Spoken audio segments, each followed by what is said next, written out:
ભારતમાં કચ્છમાંથી નીકળેલું વાવાઝોડું અરબી સમુદ્રમાં પહોંચતાની સાથે જ ચક્રવાત અસનામાં પરિવર્તન થયું હતું. હવે તે પાકિસ્તાન તરફ આગળ વધી રહ્યું છે. પાકિસ્તાન હવામાન વિભાગ PMDએ આજે એટલે કે શુક્રવારે સવારે આ તોફાન ચક્રવાત બનવા અંગે ચેતવણી જાહેર કરી હતી. કચ્છમાં છેલ્લા ઘણા દિવસોથી લો પ્રેશરનો વિસ્તાર હતો, જેના કારણે પાકિસ્તાનના સિંધ અને ગુજરાતમાં ભારે પવન સાથે વરસાદ થયો હતો. સિંધમાં ભારે વરસાદના કારણે શાળા કોલેજો બંધ રાખવામાં આવી હતી. PMDએ આગામી 24 કલાકમાં વીજળીના ચમકારા સાથે ભારે વરસાદની આગાહી કરી છે. ચક્રવાત અસના પાકિસ્તાનના દરિયાકાંઠાના વિસ્તારોમાં પસાર થઈને ઓમાન તરફ આગળ વધશે. ચક્રવાતના કારણે પાકિસ્તાનના દરિયાકાંઠામાં શહેર કરાચીમાં 65 કિલોમીટર પ્રતિ કલાકની ઝડપે પવન ફૂંકાઈ રહ્યો છે. ચક્રવાત અસના હાલમાં કરાચીથી 170 કિલોમીટર દૂર છે. પાકિસ્તાને તેને અસના નામ આપ્યું છે.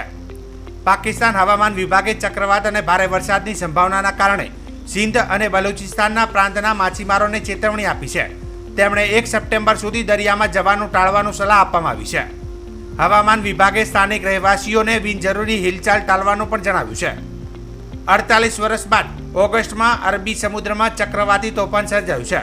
અગાઉ ઓગસ્ટ 1976માં અરબી સમુદ્રમાં ચક્રવાતી તોફાન આવ્યું હતું અને ભારતીય હવામાન વિભાગ IMDએ આગામી 12 કલાકમાં ચક્રવાતમાં ફેરવાઈ જવાની ચેતવણી પણ આપી હતી.